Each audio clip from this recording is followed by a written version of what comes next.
Uba adan mila basai moit MLA jangkan Nongrep habis simentna.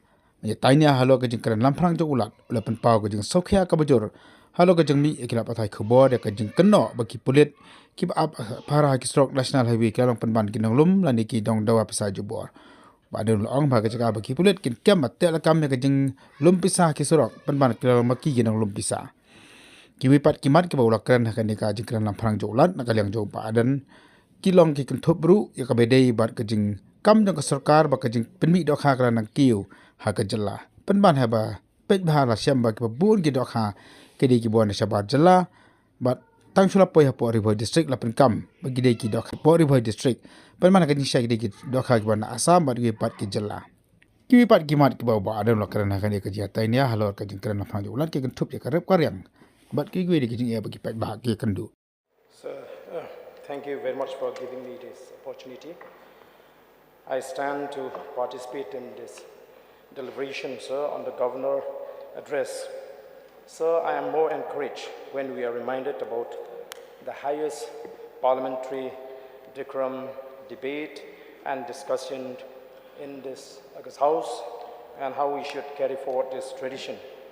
So, I would like to appreciate the government for highlighting its various programs and policies through the address made by the governor, which is the basic tenet of parliamentary democracy in our state, and also the opportunity given to all the members to debate on those policies. So, I am sure that if one would read this address without knowing and seeing the ground reality, one would definitely tend to believe and agree that whatever stated in this address, however, sir, as responsible members of this August House, I feel that we must be able to discern true from false, right from wrong, facts from something which is not factual. Therefore, sir, a debate on every policy is necessary. So I strongly believe that we are not here to outsmart one another, but rather to delve on issues more deeper so that we can finally adopt a policy that is best suited for the people and the state. So I don't expect that we will be given only 8 to 10 minutes time to debate. So sometimes it's very difficult for us to address many issues which we want to address in this August House. So due to the constraint of time, I know that I will not be able to touch on all the issues. So I would like to choose few issues only. So firstly, sir, I would like to talk about the Home Department. I fully agree with the government that we need to secure peace for ensuring prosperity of the citizens. However, sir, we need to understand that peace cannot be measured and derived from the ability of the government to celebrate state festivals successfully without any untoward incidents, or the commitment of the government to engage in dialogue with the HNLC or any other militant outfit. When we talk about peace, we cannot confine to the kind of peace that is derived from the absence of militancy or the maintenance of law and order situation. However, sir, we need to connect peace with safety and security and happiness of the citizens. Sir, I find that militancy is being replaced by the menace of drugs, a feeling of deep sense of insecurity due to lack of economic opportunities, and so the increase in the number of suicide cases in our state is an indicative of the fact that people are increasingly caught with severe depression, which ultimately drove them to suicide. The problem faced by the people due to the increase of drugs-related incidents, lack of economic opportunities, I feel is more serious than the problem of militancy. You will find that in areas where drugs are prevalent, people are filled with full of trauma and gripped with fear psychosis.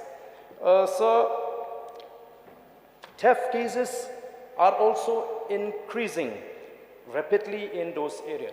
So I feel that if the people are still subjected to insecurity and fear, we cannot claim that the state is completely peaceful.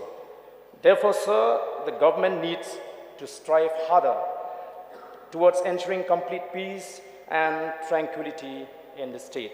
So, as far as the Memorandum of Understanding signed between the two states, I don't want to say much, sir.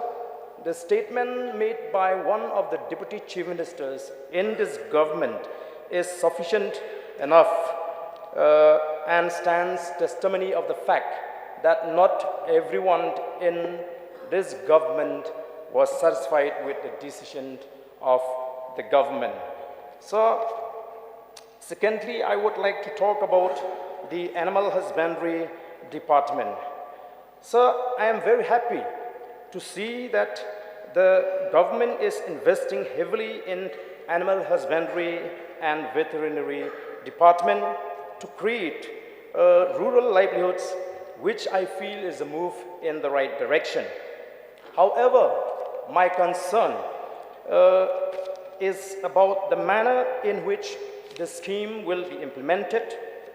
I hope that it will not face the same fate when the government distributed piglets to the farmers, which was a total failure.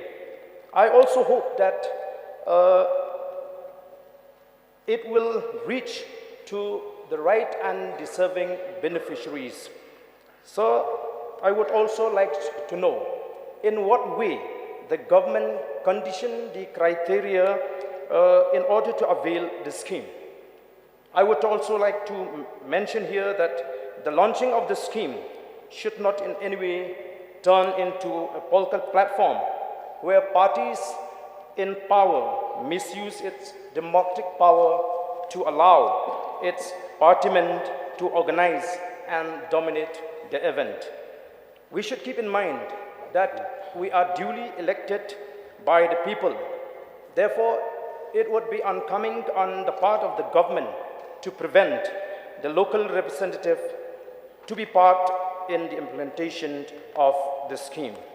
So, I would also like to bring to the notice of the government that farmers are facing an extreme difficulty due to exorbitant rate of feed. The government will have to intervene into this matter immediately and seriously. Otherwise, it might have a huge impact on the effectiveness of the scheme. So, coming to the Fisheries Department, the governor mentioned that the fish production increased by 1,139 metric tons. However, sir, the question that arises is that how the department arrived at this figure, how the government arrived at this figure, and this comes from the fish farmers of the state, when more than 90% of the fresh fishes are still coming from Assam. And even the so-called fresh fishes that are being supplied by the main fresh fishes suppliers in the state are coming from Assam. They are being stocked in some location in Ribhoi district and are commonly known as Kadok Khabhoi, just to delude the consumers. So a lot of pertinent questions arises from the farming community about the fishery department and their doubt on the claim of the government on as far as the fish production is concerned. So these fish farmers, they raise many pertinent issues, as I've said. For example, they want to know what is the current fish production per 1,000 square meter. What is the average growth rate of fishes in Meghalaya? Why is the farmer in Meghalaya never get an average sizes of fishes? Is there any model pond where fish farming is practiced intensively? So they also told that the Meghalaya Fisheries Training and Research Institute, Maupon, trained the beneficiaries about scientific farming of fishes, both composite fish farming and integrated farming. But why was not the department not distribute the fish seeds to be stocked scientifically? How can we expect good production and total utilization of the pond? So I was also told that there is one particular fish, namely Cyprinus carpio, commonly known as common carp, which is the easiest carp to breed, and it is the most suitable species to breed in Meghalaya.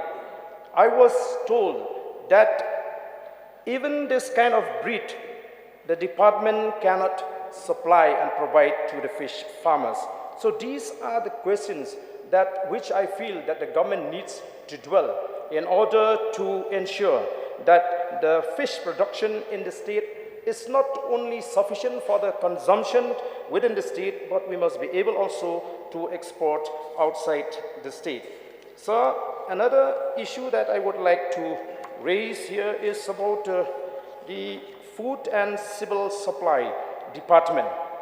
I want to raise a very specific issue in this department, and that is about the quality of rice, whether the rice in the FCI is fortified or not, whether the rice is fit for human consumption. So, not long ago, it was reported that urea was found in the rice supplied by the Fair Price shop. On my personal investigation, sir, it has come to light that rice which come from the place of origin are subjected to undergo for sampling en route more than once. Another serious concern is that there are hand-stitched bags of rice which are filled by rice collected from a spillover, and these bags are forced upon the wholesaler to lift from the FCI and distribute to the people. As a result of a complaint by the wholesaler, the authority was forced to conduct a test for this type of rice, and the result of the report was negative and found to be not fit for human consumption, as it contains pesticides. Therefore, sir, in this connection, I would strongly urge upon the government to seriously look into the matter and ensure that the rice that is lifted from FCI should be fit for human consumption at any given time.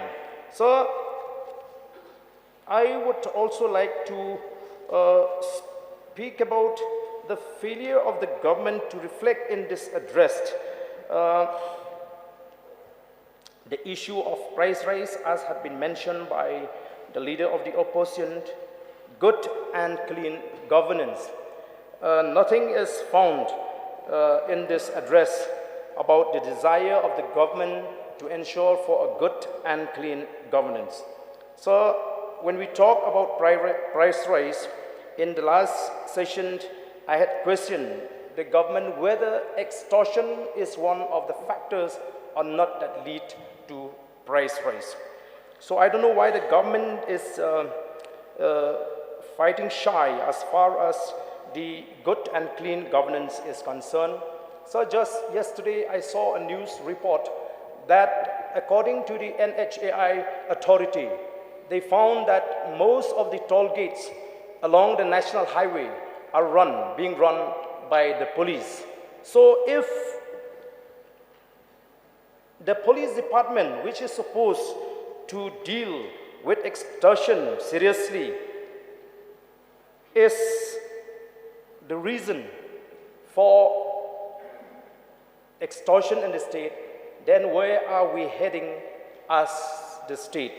So I feel that we should accept the fact that it is a universal fact that good and clean governance is the driving force for any government if we are to achieve the goals and the targets as the government. So I would also like to mention about cleanliness, which I don't find a mention here in this August House. So it is very I would like to sad. request the honourable member to kindly shorten up the speech as we've already crossed 14 minutes. Can I continue another 2-3 minutes? Please shorten the speech. Okay. So this is going to be the last point. So it is very sad to look at our state as far as the cleanliness is concerned. I would like to remind what Sardar Vallabhbhai Patel said when he visited Shillong in 1948. He was conquered by the natural scenery of Shillong. And on the 2nd of January 1948, in the course of his speech, he said at a public meeting that, I quote, "Yours is a land for gods to live in.